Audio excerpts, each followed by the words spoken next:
आणि मुंबईतल्या विजयानंतर सध्या राज्याचे मुख्यमंत्री देवेंद्र फडणवीस मुंबईतनं बोलतात, थेट जाऊया।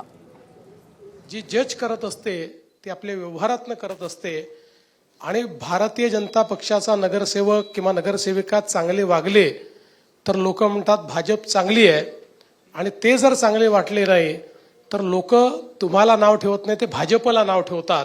आणि म्हणून प्रत्येक वेळी आपण एका मोठ्या या सगळ्या स्कीमचा एक भाग आहोत हे आपण लक्षात घेतलं पाहिजे आणि आपला व्यवहार तसा असला पाहिजे ही आपल्या सगळ्यांकडून अपेक्षा आहे।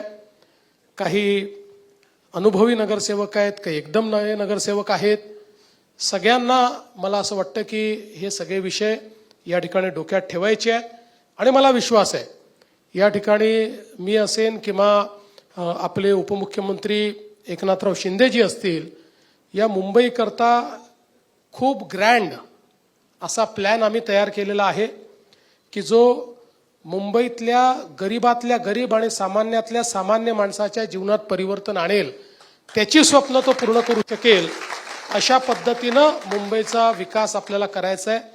त्याकरता आम्ही पूर्ण शक्तीने, आम्ही असूत, आपले सगळे आमदार खासदार जेवढे आपले पदाधिकारी आहेत, हे सगळे तुमच्या पाठीशी पूर्ण ताकदीने उभं राहतील आणि तुमच्या माध्यमातून निश्चितपणे हे उत्तम काम आपण मुंबईमध्ये घडवू। मी पुन्हा एकदा आपल्या सर्वांचे मनापासून अभिनंदन करतो आणि आपल्या सगळ्यांच्या वतीनं भाजपच्या असंख्य कार्यकर्त्यांचं आणि मुंबईच्या जनतेचे आभार मानतो। धन्यवाद।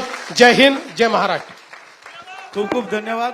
मी फक्त कार्यकर्त्यांना विनंती करतो की जागेवरतीच उभे राहा, साहेबांना जाण्यासाठी जागा द्या। नगरपालिकेचे जे नवनिर्वाचित नगरसेवक आहेत त्या सगळ्यांना राज्याच्या मुख्यमंत्र्यांनी संबोधित केलं, विजयाबद्दल त्यांचं अभिनंदन केलं आणि मार्गदर्शन सुद्धा।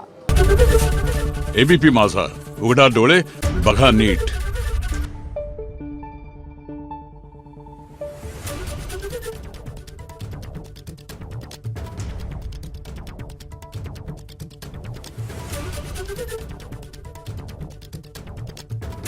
Thank you.